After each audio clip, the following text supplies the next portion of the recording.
Hey guys, peace and prosperity to the family. Peace, peace, peace to the family. What we have here is a plan that I drafted up um, for me and my younger brother to save for a car that we can share with each other to get around to access more opportunities in our area. Because just walking on foot all the time and taking the bus, man, that shit is just convenient being straight up with you. So this is an example of a plan that we are not following because we're not committed to this, but we drew it up. You know what I'm saying? So sometimes, the moral of the story is sometimes you can have good plans and stuff, um, but you don't always have to execute these things. Sometimes just the fact of creating a plan sets you on a course to give you momentum for something greater. So we're not really like doing this right now. The whole goal was like for us to get jobs and basically save up to buy $350,000 used car. Did I say $350,000? See, that's how you know. Like unconsciously, I'm focused on Aston Martins. I'm not really into no Hondas and shit like that. I got my mind set on bigger things. You feel me? Some of y'all might think that's immature or whatever, but I think that's actually very mature. To set your goals and your vision on something greater, what you really fucking want. And stop fucking around with these bitch ass snitch ass niggas, you know what I'm saying? Because niggas is gonna hate, niggas gonna love you, niggas gonna do what they motherfucking do. You feel me? At the beginning of the motherfucking day, you gotta stay true to your beliefs and your desires. So the whole goal is we're just gonna save for a car because we need one. And we're gonna do that by getting jobs. But I'm focused on something else. I'm focused on something that's greater than that. I'm focused on creating a passive income stream for myself. My brother, he's chilling, he's cool, you know what I'm saying? But we're gonna figure it out and we're gonna do something much bigger than this, this year. But anyways, in my past videos I was talking about how, I was gonna share this plan with you guys just so y'all could see, that, big brothers, I'm the big brother, you feel me? I'm the big bro, so, this is kind of the kind of moves that I'd be making and how I'd be talking to my little brother. So this was just an example of a car, this Honda that you're seeing right here. Um, and so the goal was to basically save up 3,500, 3,500. Can't even pronounce that dollar figure because it's just so small. You feel me? Like it don't even feel right saying 3,500. You know what I'm saying? I feel better saying 350,000. But we was gonna save up to buy this car by September 2020. So the purpose was for us to be able to share a car to get where we need to be quickly and safely and have more access to the world and higher quality career opportunities. How? We have 7 months to reach our $3,500 goal, and we must both work a job to save 500 per month combined. So my brother was gonna save 250 per month. I was gonna save 500 per month. That breaks down to saving 250 per month each. Um, $62.50 per week, $8.33 per day, and 34 cents an hour. So I like to break it down because it makes, the larger goal not seem so damn complex.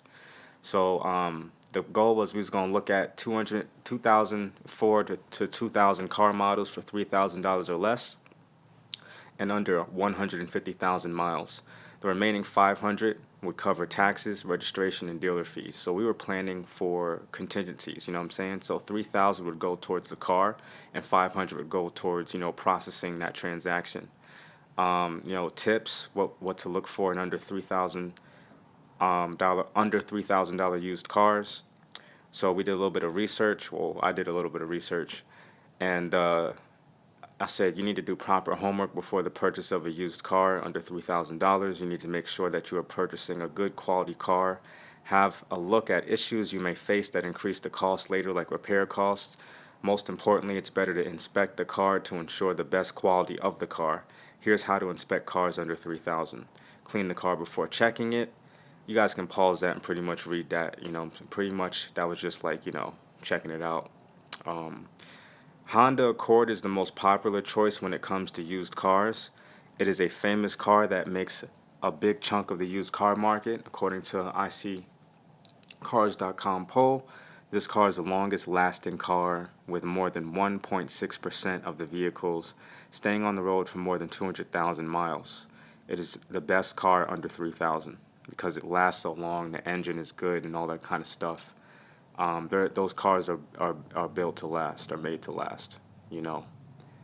These cars can last up to 18 years. So I basically summarized that fact that I got off the internet into the parentheses, and I calculated that these cars basically last up to 18 years. So Craigslist, eBay, and auto brokers might be good options to pursue, quality deals. And so my younger brother's name is Tevin. I'm Brian, and it's important to have your goal and the purpose and how you're gonna do it. But you also want to build out a roadmap, and so that's why I actually built out the roadmap so you can see how the money actually, the progression of the money over time. So that shit is visible, and we actually would achieve the goal. So the roadmap to the 3,500 would be January 1st. We start off with $0. We fund and we research. So we're funding and we're researching this through the entire process. February we should have 500. March we should have 1,000. By April we should have 1,500. By May we should have 2,000. And then the strategic review is basically, during the midpoint of this entire project, we would come together, have a discussion, and say, are we on the right track? Do we want to switch up our approach? Do we want to do something different, et cetera, et cetera? It's always good to have like a stop and rest point and a debrief to basically, assess what's going on and just make sure everyone's on the level playing field and, you can continue moving forward, if that makes sense. So the next month, in June, we should have 2,500. By July, we should have 3,000. August 29th, we should have 3,500. Now, our funding and research is complete, and in September, we can purchase the car. So the collaborators would be Tevin and Brian. It's me and my younger brother teaming up. And then what we get to write on our resumes when we hit our goal. Successfully collaborated with a partner to fund a 7-month purchase project for 3,500, leading to a value add and stakeholder benefit of over 150K per year. So what that basically means is that when you do things like this, it's not just the value of the car and what you're saving up for, it's the investment. It's the purpose of the car and what it's designed to do. So why is the stakeholder benefit $150,000 per year? Well, a stakeholder is anyone that benefits from any action that you take whatsoever. It could be a customer, it could be a client, a friend, a family member, anyone that is impacted by something positive that you do. It could even be a competitor. That's a stakeholder, business terminology. So, why is the stakeholder benefit over $150,000 per year? Well, going back to the purpose, right? The purpose is for us to be able to. That shit looks crazy. The purpose is for us to be able to share a car, get to where we need to go quickly and safely. So we valued our safety and protection and being able to move around and get our things accomplished, whether it be career goals or business goals, to be 150K. And also, we could start accessing higher quality career opportunities so that we can, begin to take care of our mom better.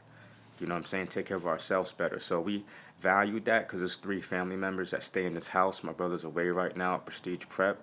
That's a basketball-focused, college preparatory kind of program that my mom sent my brother to. You know what I'm saying? She dropped some mad dough on that to send him there. But, we figured that, us 3, myself, my brother, and my mom would benefit would have the value of the car, the value of the benefit that we would receive from my brother and I sharing a car would be over $150,000 because of what that car would give us access to.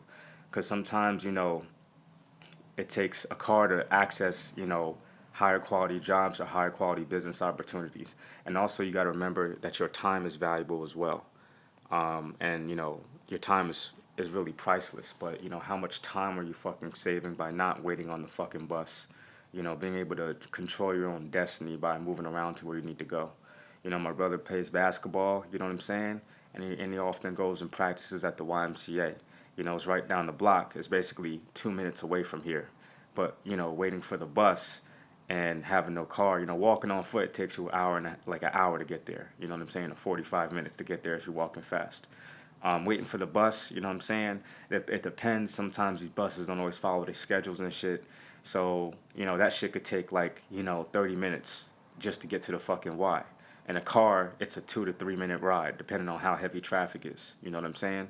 So the value of your time, you're getting your time back, and that's why, we will be able to put on a resume, successfully collaborated with a partner to fund a 7th month purchase project for 3,500, leading to a value add and stakeholder benefit of over 150K per year. So my brother is about to be 19 years old. And so when an employer asks, okay, like, what have you done? Like, what's this? This seems interesting. It says here, you successfully collaborated with a partner to fund a 7th month purchase project. That's interesting. And then and then an employer can say, well, we saw that was interesting on your resume. We don't see that very often. You know what I'm saying? So we wanted to invite you in here for a revenue. And that's one of the things that we wanted to ask you about to discuss. And then my younger brother would be able to intelligently relay that this was a project to buy a car that me and my brother worked on, my older brother.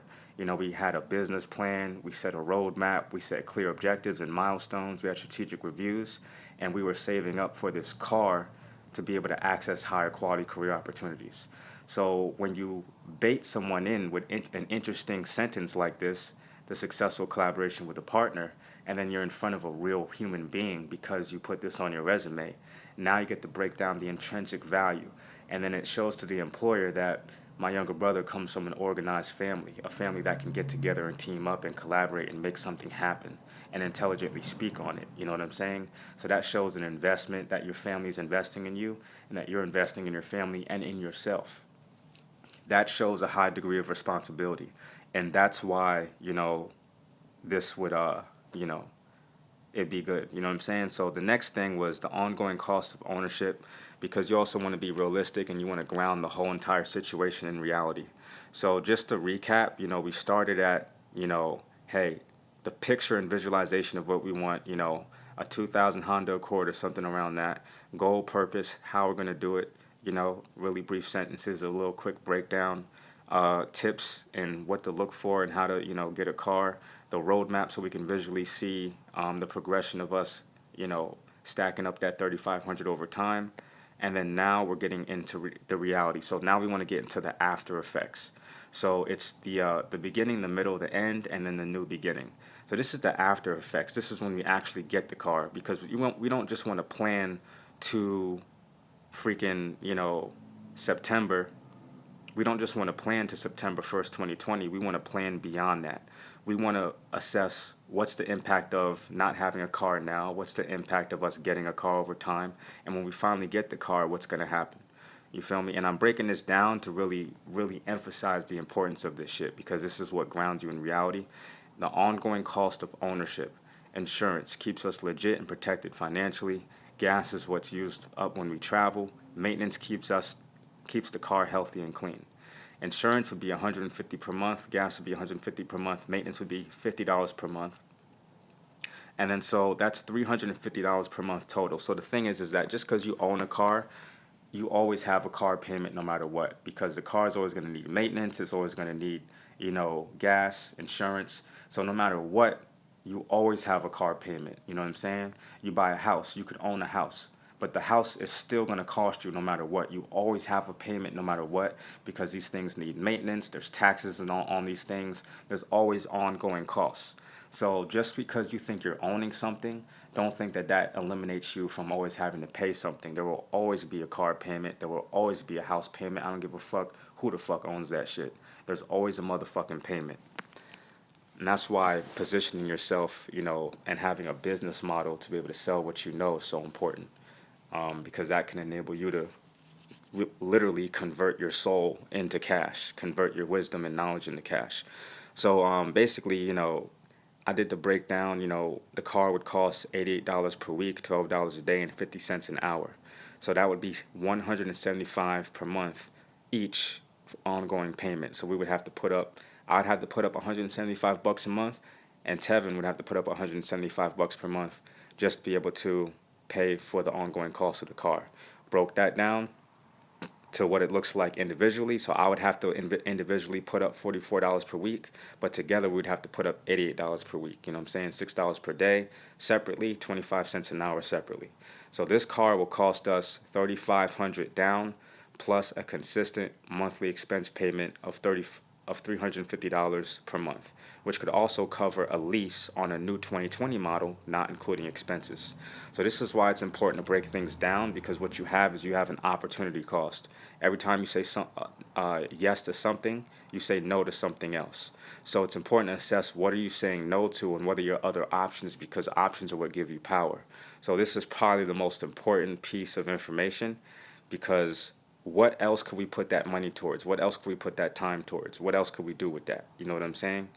So it is what it is. You feel me? At the beginning of the day, I think I lost motivation because I don't think my brother was really into this like that.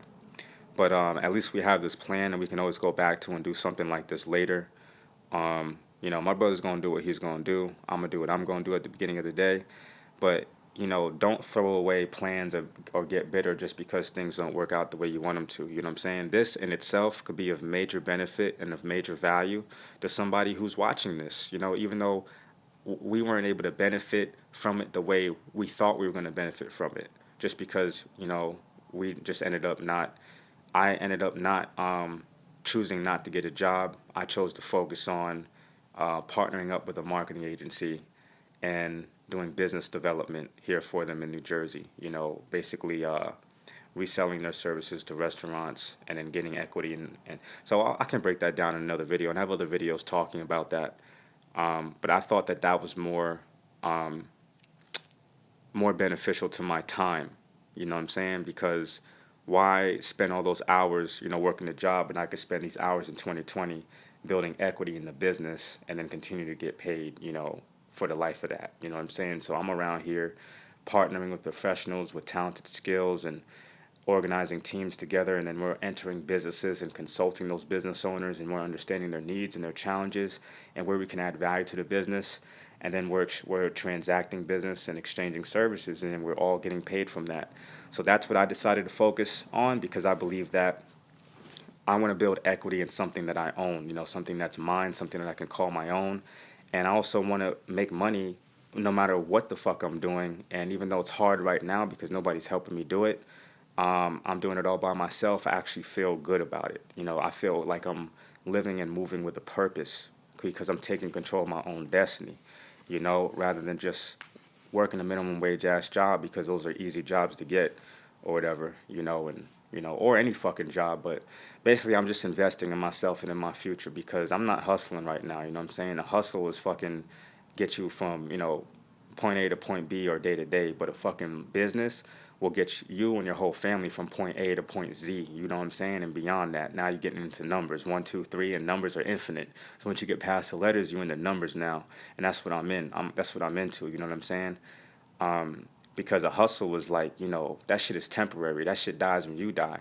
But a business is something that outlives you. So that's what I'm doing, and I'm helping, myself through this, and I'm helping others to be able to convert, their knowledge, their expertise, and the skills that they're currently developing, and the people that they know, into a team that they can get a bag off of. You know what I'm saying? I'm helping people to convert their knowledge and wisdom into a service. You feel me? And their connections into a service that they can render to clients that actually have the money to pay them for that service. And I'm also, I help people to create business models for themselves. So that's what I do. And there will be a link in the description attached to this if you guys, want to take this or print this out for yourselves. And, peace and prosperity to the family. And I apologize if this video was kind of all over the place, you know what I'm saying? But, it is what it is. Peace to the family, peace, prosperity, and progression.